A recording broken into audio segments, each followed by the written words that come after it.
Your company invested on learning programs, built leadership workshops, and even spent hundreds of dollars per employee on development. And yet, engagement is low and retention remains a challenge. What's going wrong? Often it's not the learning itself, it's the connection between development and career growth. Welcome to Honest HR, where we take real challenges facing today's HR teams and turn them into honest conversations with actionable insights. I'm your host, Nicole Belina. Let's get honest. Today, we'll cover how career pathing can make learning stick, why employees skip available development, and how HR can equip managers and build credible paths. Joining us to unpack these questions is Elizabeth Egan, Director of Talent Management and Organizational Development at Cerence AI. Elizabeth has deep expertise in shaping and executing talent strategies that drive growth, workforce planning, and organizational performance. Welcome to Honest HR, Elizabeth. Thank you for having me. Excited to be here. We're so excited to have you. So I want to jump right in here and talk about why career pathing matters. In SHRM's 2026 State of the Workplace report, HR workers were asked to consider their department's top priorities in 2026. Learning and development ranked third most important, right behind employee experience and total rewards. So, how does career pathing sit at the intersection of all three? Right. So I think that no matter what, your employee experience is your top priority. And that's going to have all of those pieces combined. And when your employees are happier, they're more productive, right? That's a given. So when you're able to bring them into a space of learning and growing and continuing in challenging themselves, they're more likely to be engaged. They're more likely to continue to want to be a part of the work that's going on. And I think that's a perfect intersection. That's where they are telling you, here's what I'm interested in, here's the work that I'm doing, and here's where I want to move forward. And you can, as a company, also then pair your same career pathing. And I just want to take a moment to say, too, that career pathing does not always mean hierarchical move up or promotion up, right? Career pathing for a lot of people might be a technical path. They might be looking for more information on becoming a subject matter expert. They might be looking at getting a certification or making patents, right? There's different ways of doing it. It also might look like a managerial path and a promotion upwards in that space versus the IC. So I think that whatever the pathway is, there should be one designed for all types of employees that you want to retain. And you are going to want to retain your top employees. Those are the people who are looking for those challenges, those learning areas, the growth opportunities, the new projects, things that are going to keep them challenged and engaged throughout their day to day. Yeah, I love what you just said there. You brought up a lot of really great points, particularly that the biggest point being there's a lot of different paths. It's not just straight up and down. They may want to continue to be an individual contributor, but really become a SME. They could go in a completely different direction and just reskill. And so it really is more like a lattice rather than kind of up and down. And then you also brought up a really good point that, learning opportunities are a great way to retain our best employees.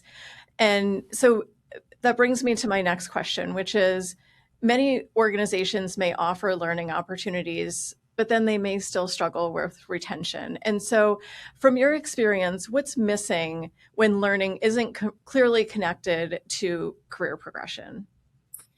It's a common problem, and I think that it's something that takes us. You need to take a step back as an organization to really look at, are we answering the question people are asking? So do we just have something that we've labeled as learning, but it's not really applicable to what the groups are using, what the leadership is asking for, what onboarding people need, right? Where is it that we are missing that gap? And people will tell you, they are vocal. You have different aspects that you can use for feedback. So it might be your engagement survey, it might be your exit survey, it could be focus groups, it could be Q&A sessions during, all company calls, things like that. That's where you're going to gain that information to understand what is it that people want and how can we build programming around that. So again, it might look like a promotion cycle and having people understand what that promotion cycle looks like. It might look more like, how do I challenge or give more opportunities to a technical path? It might look like bringing in outside speakers. It might look like sending people to conferences. This will look different depending on what your company is doing and what the projects that you're handling are, what the clientele that you're working with is. So there will be some dependencies there. But the biggest thing is to listen to your members, hear what they're saying and what they're asking for. And then when you do have those great programs, because I'm sure there are a lot of our audience members here who are saying, Elizabeth, I swear we've built those, we listened, but it's not quite hitting. And some of that is the marketing of it. Some of it is people understanding whether it's a resource or a tool that they have licensing access to. It might be understanding how to use that license or resource, or it might just be understanding how to build out time during the day or week, month, year to dedicate to that. And that might be the hardest piece, right? Is time is a huge component of this. And I think it's often put on the back burner. So for some organizations, they may have a great program, but haven't built out that time. So being able to communicate and work with leaders on what does this look like? Are we able to say every third Friday of the month, there's going to be a 2-hour block and it's dedicated to learning? So that might be the piece as well. So there's different levers that you can pull and push as an organization and then as leadership to make sure that people feel supported in the journey that they're looking to make. And it might be your internal resources, external, but making sure that you're also then getting that data back to say, who's using what? How can we utilize this more in the future? What is getting us an ROI? Where are the resources that really are working for our employees? How can we invest more in them? Yeah, I love a lot of what you just said, that learning really is personal for each employee. It's very individualized, and learning looks different for everyone, or every employee has different expectations. And so you gave some really good examples of opportunities for organizations to collect data that can be really valuable to HR teams and leaders to understand what growth looks like to your employees, how to market it properly. That's a really, really good point that you brought up, and how to allocate your time to learning. And so, what are the most reliable signals HR can look for that indicate employees are disengaging due to unclear or non-existent career paths?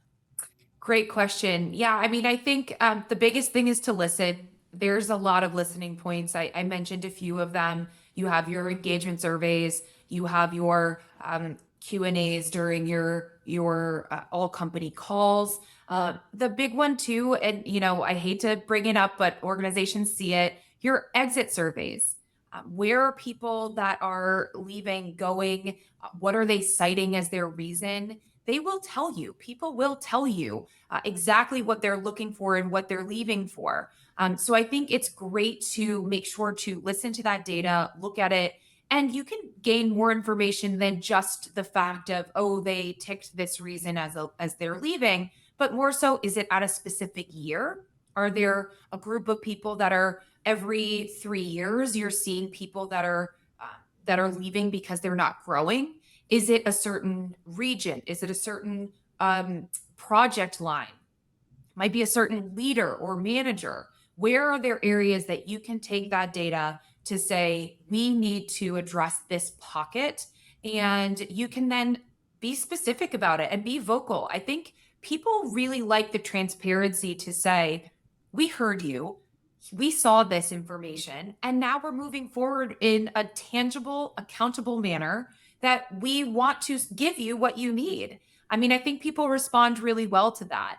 And I think when that also helps when people know that you're listening, you're watching, you're giving them the resources, the support that they need, they will then be more likely to share, but also they're more invested because they know it's made for them. It's not just a package deal. And I think it's important to remember that too. Just because you have something doesn't mean it's exactly what people are asking for. You need to marry those two things in order to make it work.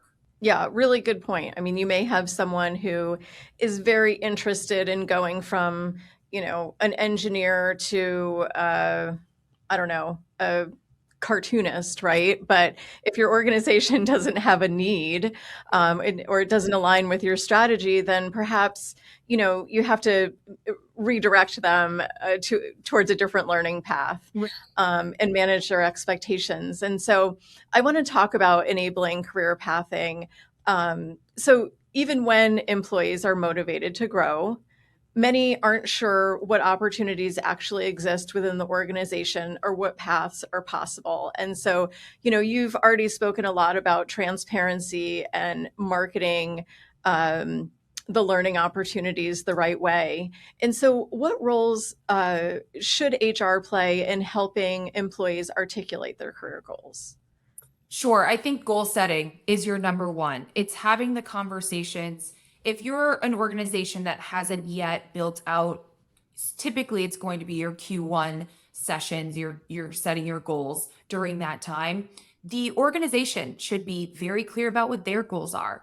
Tell the people, make sure they understand when I come into work every day, I know what my job is tying into in this teamwork. And then I know what my team is doing. And every day we come in and we do these things and it's tying into the organization in this way. Having that understanding really helps to make sure people feel motivated and connected. So I think that's step one. Step two is to make sure they understand every day, I'm coming in doing this job to achieve these goals. It's a motivator for a lot of people. It has that connection point. It's also the conversation piece between managers and employees. That is where a lot of this is going to start. Employees will be very clear most of the time if they are talking to their manager on a regular basis. They're able to hear feedback in a much better way because they have that open, trusting, transparent relationship.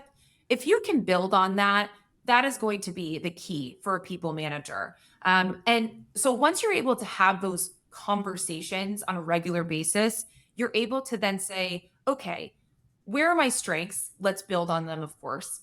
Where are the areas that maybe I need to test my skill set a little bit, build my skill set a little bit?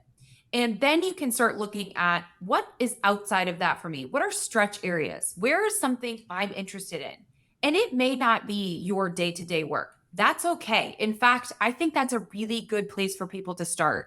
Just because you don't, let's say, do speaking engagements or you're not a team lead in some way and maybe you don't give presentations every day, it is a very good skill set for you to have to know how to publicly speak, whether it's virtually or with an audience. That's a great skill set that you might not encounter every day, but a development of that is going to bring you further down your career. So it's not maybe a 6-month goal or 1-year goal. Maybe that's in your 5-year goal. But those are places that you can stretch as a person yourself. That's a development goal for you that will help you in your career. And your manager is then aware. So if there is some place where they might say, we need somebody to present this project to a team and we don't have somebody in there, let me give you that opportunity, that challenge, that new experience that you didn't have before. If you haven't expressed that, they have no idea to put you into that spot. And so I think it's really important to continue having those conversations. And the earlier you start, the better. And also, I just want to be so clear that goals can change. It's okay. Your career pathing can change. There are jobs right now that exist that did not exist 5 years ago, 10 years ago, 15 years ago. So if you're beginning your career journey now, know that it is okay to change your path. And you can shift, adjust, change new skills. That's always a really good kind of mentality to keep. And it might be deepening your knowledge that you already have and becoming that SME, or it might be engaging in things outside of your expertise currently that will just make you a stronger team member, a stronger leader, a stronger presenter. It could be, fact finder. All of those things are going to come under that umbrella, but they challenge you as a person and keep you evolving. And that's going to be not only important, but fun. I mean, it's fun to challenge yourself and learn new things. So that's something to keep in mind as well. Yeah, I mean, and I guess we should try to make it fun, right, and engaging, and yes, obviously ensure that the learning is attached to career goals and things that motivate our employees, um, and so really love what you said there. We'll continue the conversation in just a few moments. Stay with us. Quick reminder, early bird pricing for SHRM 26 ends February 13th. Join your HR community in Orlando and save when you register early. Learn more at shrm.org/SHRM26 early bird. All one word. That's shrm.org/SHRM26 early bird. According to the SHRM Learning and Development Executives Benchmarking Report, organizations spend over $400 per employees annually on learning and development. With this level of spending, why do employees often underuse learning opportunities? And what needs to change for L&D to feel truly relevant for their growth? That's such a good question. And I think a lot of organizations are asking themselves that. I think I'll answer it in twofold. The first is, like I talked about earlier, whether your learning package is actually addressing what people are asking for. So that's the first thing. I think sometimes organizations may either, pay for licensing or they invest in XYZ and they then wipe their hands of it and say, well, there's something out there. That's all I have to do. And I think that's the wrong approach. We do want to continue to make sure we are actually addressing and giving the resources to the people that they need. So that's the first thing, is to make sure to listen to that data, focus group, Q&A, feedback from surveys, listen to what people are saying. Is it actually addressing the problem or the request that they're asking for? Is that the right tool for you? Is that the right resource? That might be the first piece. The second is time. And time will always be a huge factor for everyone. Everyone is busy. You are at your job, you're doing everything, you're coming in, you are either, making your widget, or you're having your project meeting, or you're leading projects, whatever your day-to-day looks like. And it's often really difficult to take a step back and spend time on learning. And I think that it also comes down to people, sometimes this is going to sound silly, but sometimes not knowing how to take time to learn. And they might see, oh, we have a license to do these or tool sets but in resources, but I just get overwhelmed. I look at it and I say, I log in, there's so much, I'm just not sure where to start. And that can be a reality for a lot of people. And I think that's where the goal setting comes in. Having those conversations, knowing ahead of time what they're trying to work on, so they have a pathway, they have an understanding, a goal that they can then translate into, oh, I need to look for the resource that we have that talks about how to be a project manager. That's the goal for this year, and that's what I'm working on. And now I can actually take the time that I've dedicated to this to researching it within this tool that we have. And now this tool works for me. But before, if they're just looking at every sort of learning available, it's really difficult.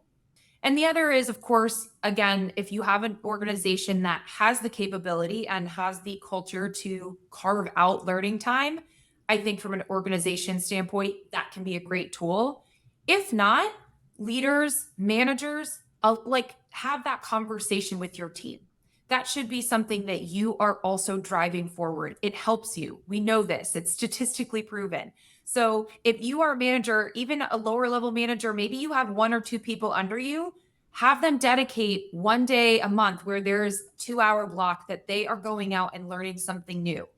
As a team, we have special, teams at our company that come out and will also come back and say, we had a learning roundtable within our group where we just said, oh, well, I went to this webinar, or I attended this learning, or I took this course, and they share their learnings. That's a really good habit to get into as well, to make it part of your everyday and your culture. And that will help drive some of this as well for organizations, is really just building in that this is packaged for you. We've built this resource for you based on your feedback to us and your asks. And we're giving you the time to actually invest in yourselves the same way that we've invested in you, monetarily speaking. And I think those two things together are really important.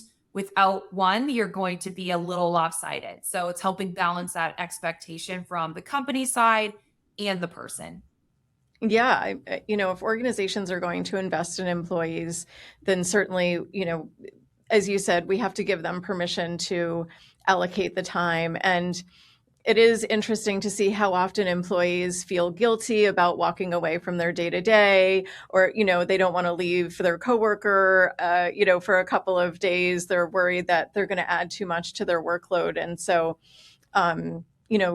it was a really great tip to recommend allocating a certain amount of time each week or each month, or, something like that, to make learning feel very accessible and not so much of a big time constraint, but rather, if they prefer to learn in smaller bites, it feels a little more doable and doesn't feel like they're taking too much time away from their work every day.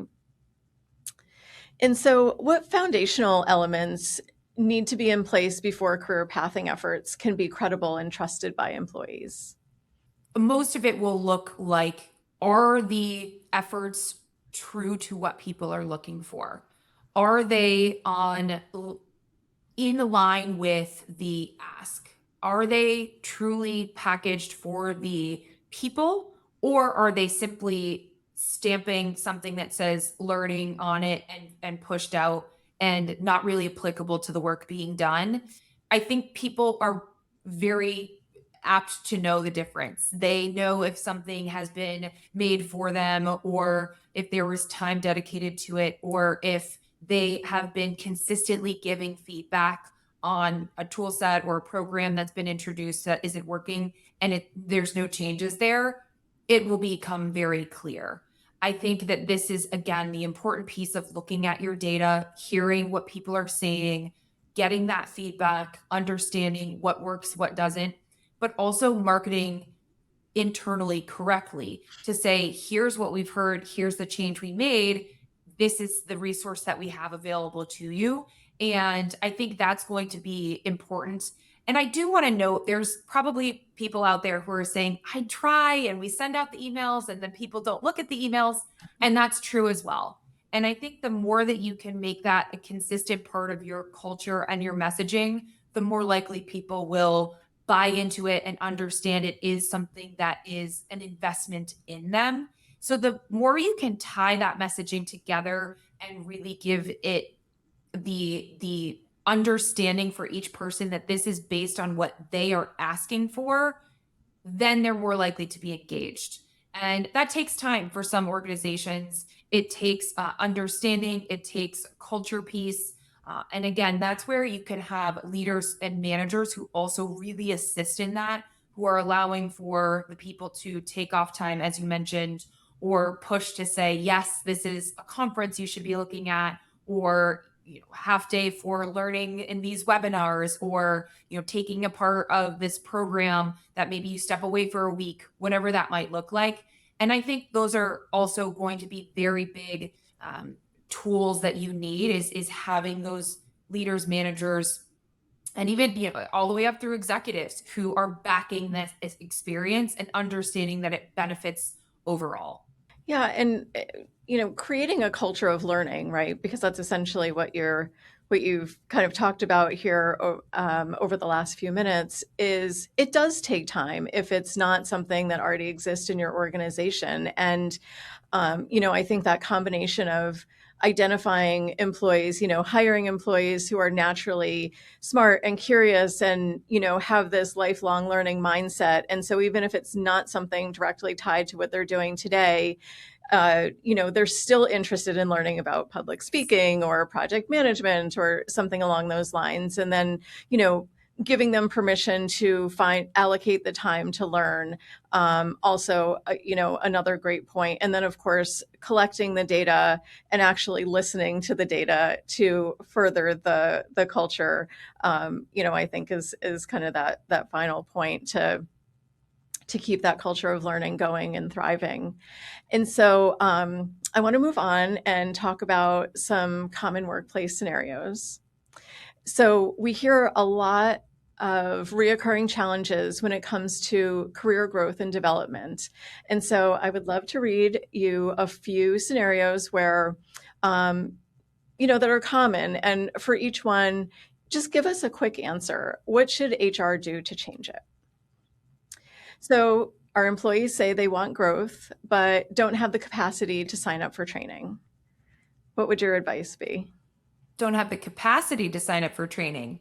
I guess I want to know a little bit more about that, whether it's a budget constraint, which could be true, or if it's time. I mean, I think those are the two largest things. So I think budgeting, of course, right? That is a reality, especially at smaller organizations, nonprofits, areas like that. That is absolutely true. And I think those are areas where you can hopefully, as an organization, build a budget in. If not, becoming more creative with finding the materials online, especially. I think there's a lot of organizations that will give out some of their learnings free. There's a lot of things, even, Microsoft will give a lot of their trainings for free directly. Universities will give a lot of free trainings, and especially they'll prepare you for certifications all the way through in different aspects, especially in the technology space.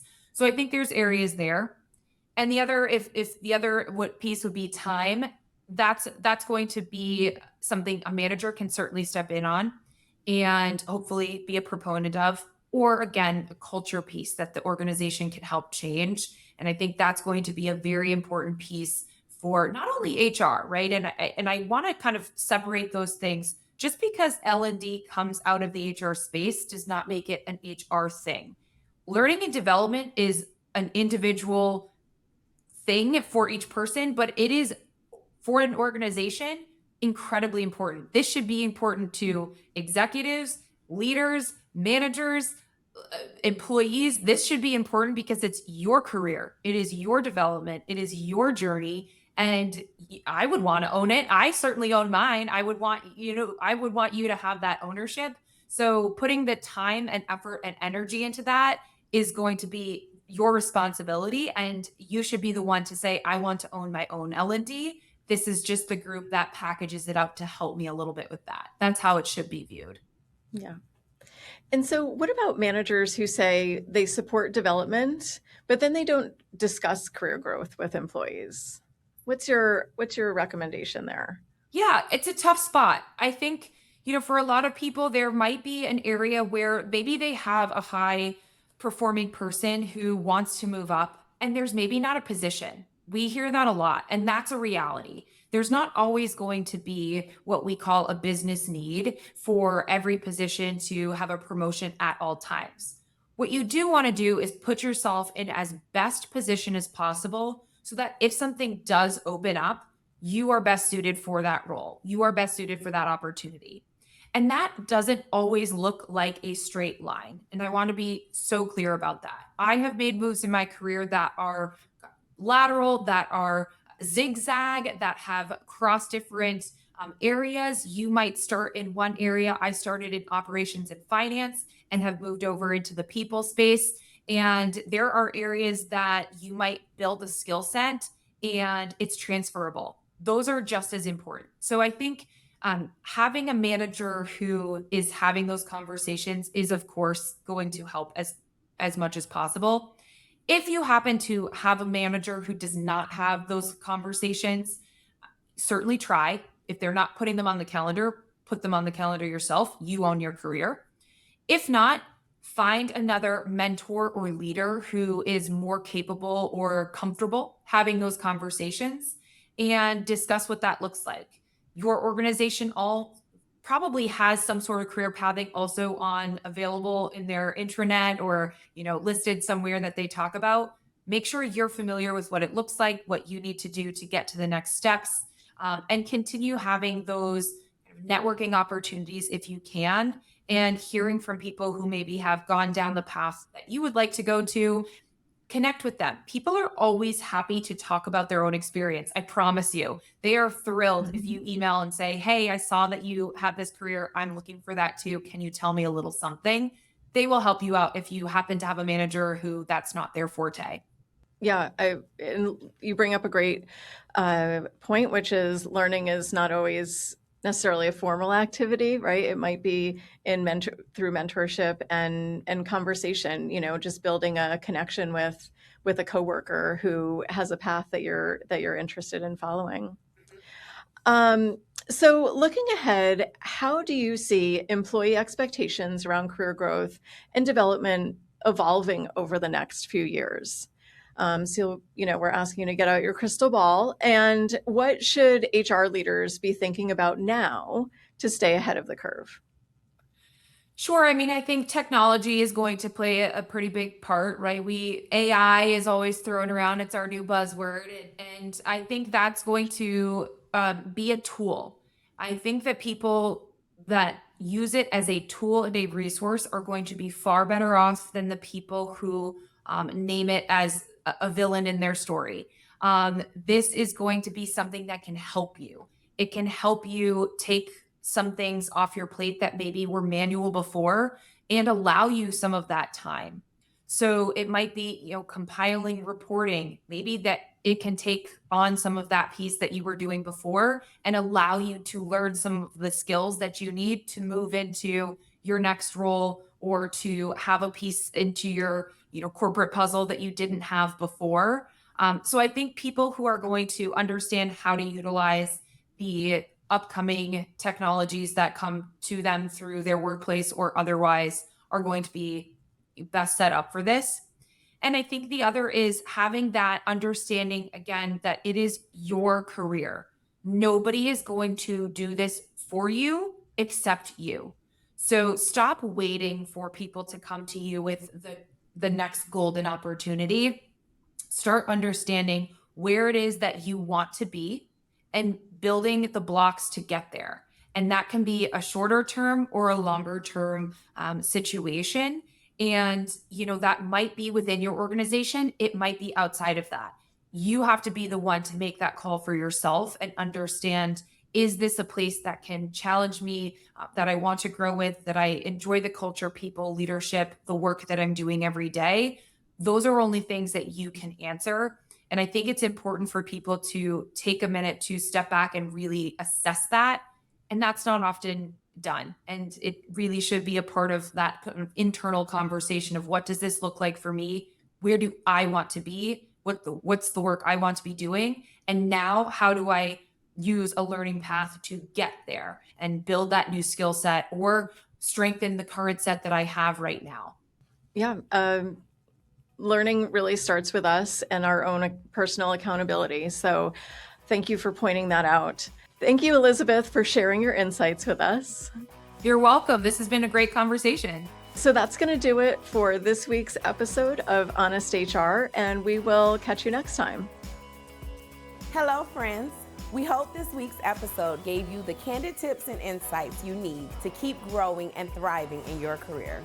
Honest HR is part of HR Daily, the content series from SHRM that delivers a daily newsletter directly to your inbox, filled with all the latest HR news and research. Sign up at shrm.org/HR Daily, plus follow SHRM on social media for even more clips and stories. Like, share, and add to the comments, because real change starts with real talk.